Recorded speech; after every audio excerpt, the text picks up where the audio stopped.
Los siguientes mecanismos que vamos a ver después de ver palancas y poleas, vamos a ver las ruedas vistas como poleas de transmisión, ruedas de fricción, y luego veremos también los engranajes. Son todas muy parecidas y se tratan más o menos igual. ¿En qué consisten las poleas de transmisión? Pues bueno, consisten en dos ruedas o dos poleas que están ancladas cada una en un eje y están unidas por una correa que lo que hace es esa correa transmitir el movimiento de un eje a otro. Cuando una de las dos ruedas gira, lo que hace es transmitir el movimiento a la otra rueda. Como podéis ver en el vídeo, las ruedas al tener distinto diámetro giran a distinta velocidad. La rueda más grande gira mucho más lento que la rueda pequeña. Las variables que vamos a utilizar para trabajar este tipo de mecanismos son las que tenéis en la diapositiva. Vamos a llamar rueda 1 a la rueda conductora, que será donde supuestamente colocaríamos un motor, y la rueda 2 va a ser la conducida.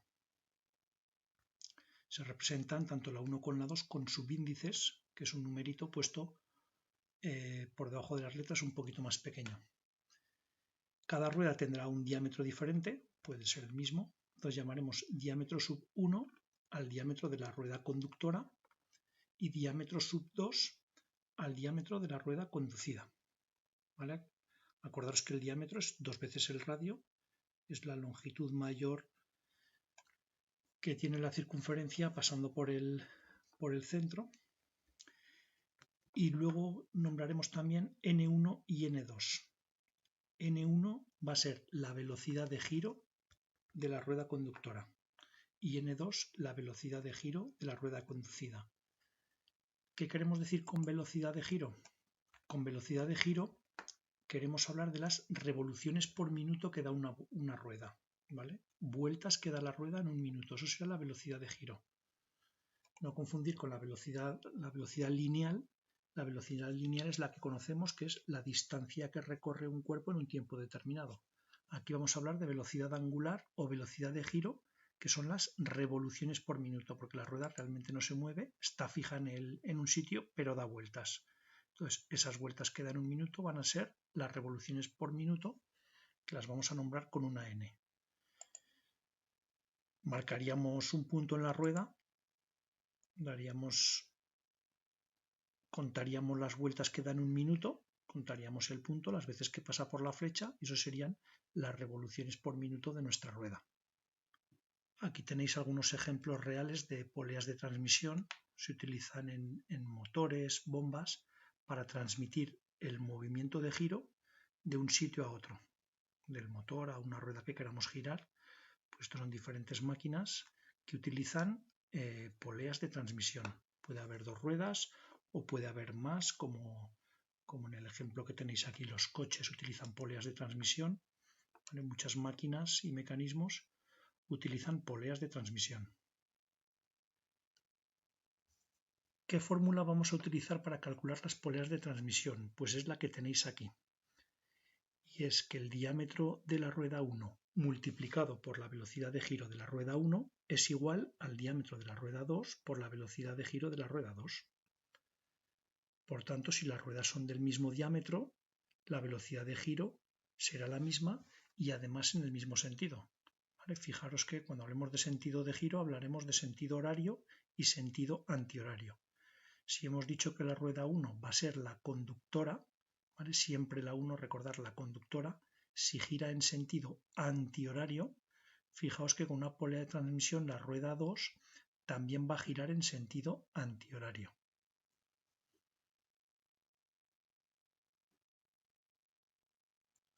Igual que nos pasaba en las palancas, los diámetros, las fórmulas de las palancas, en esta fórmula pasa lo mismo. Los diámetros es muy importante que los pongáis en las mismas unidades. Y las revoluciones, pues bueno, siempre hablaremos de revoluciones por minuto, por tanto también las pondremos siempre en las mismas unidades. El diámetro me da igual que sean centímetros o milímetros, pero siempre los dos en las mismas unidades. ¿Qué pasa si el diámetro de la rueda 1 es mayor que la rueda 2? Si el diámetro de la rueda 1 es mayor, este valor es mayor que este, y por tanto, para que la fórmula se compense, n2 debe ser mayor que 1. ¿Vale? Es decir, si por ejemplo tengo una rueda que es tiene el doble de diámetro que la rueda 2, si este valor es el doble que este, la velocidad de la rueda 2 será el doble que la rueda 1, es decir, girará al doble de revoluciones por minuto que la rueda 1.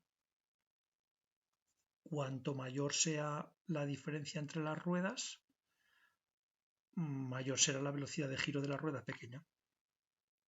Aquí lo tenéis representado. Si el diámetro 1 es mayor que el diámetro 2, la velocidad de giro de la rueda 1 será menor que la velocidad de giro de la rueda 2. Vamos a ver un ejemplo de lo que puede ser un problema de poleas de transmisión. Pues al igual que en las palancas, tenemos una fórmula, la fórmula de las poleas de transmisión con 4 datos. De los 4 datos vais a saber 3 y vais a tener que calcular el cuarto. No es difícil.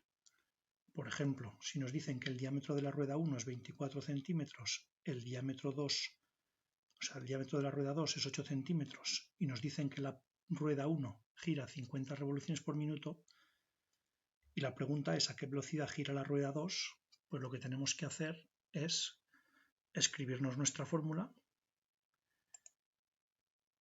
Tenemos que poner mismas unidades, ya en el problema nos están dando las mismas unidades, con lo cual no hay problema.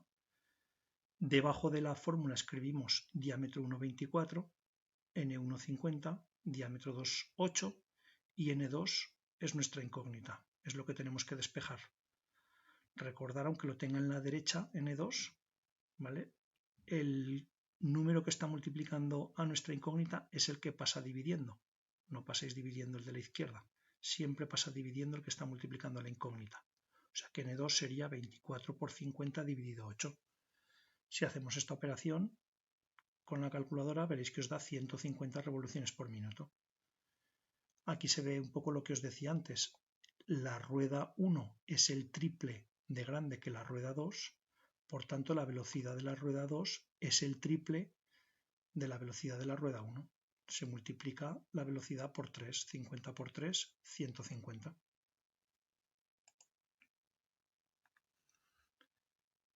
También nos puede pasar el caso contrario, que la rueda conductora sea de menor diámetro.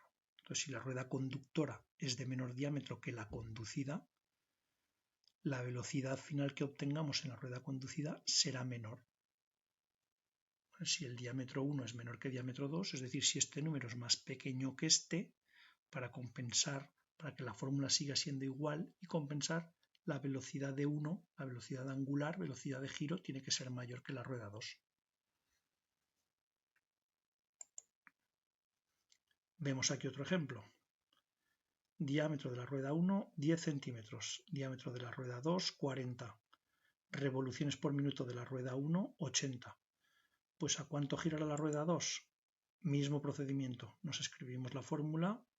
Diámetro 1 por n1 igual a diámetro 2 por n2. Sustituimos valores. 10, n1, 80, diámetro 2, 40.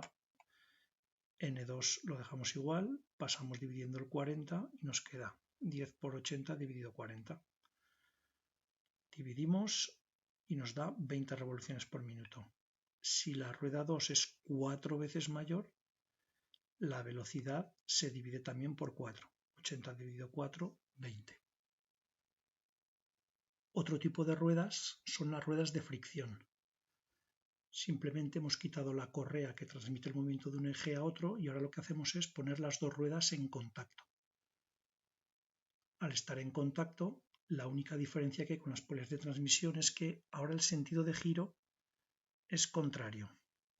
La rueda conductora, en este caso, si la rueda conductora gira en sentido horario, hace que esta rueda conducida se desplace en sentido antihorario. O sea, estamos invirtiendo el sentido de giro. De cara al cálculo con este tipo de ruedas, se cumple la misma ecuación. ¿Vale? Diámetro de 1 por n1 es igual a diámetro 2 por n2. O sea que a efectos de cálculo nos va a dar igual que sean poleas de transmisión o ruedas de fricción. ¿Vale? Para el cálculo es lo mismo. La única diferencia va a ser el sentido de giro que lo que hacemos es que sea contrario. Si colocamos las ruedas como hemos visto hasta ahora, hemos dicho que giran en el mismo sentido. La rueda pequeña gira un poco más rápido que la grande, pero giran en el mismo sentido. Si queremos que giren en sentido contrario, lo que podemos hacer es colocar la goma cruzada. Aquí podéis ver un ejemplo de dos poleas con la goma cruzada, de tal manera que giran en sentido contrario.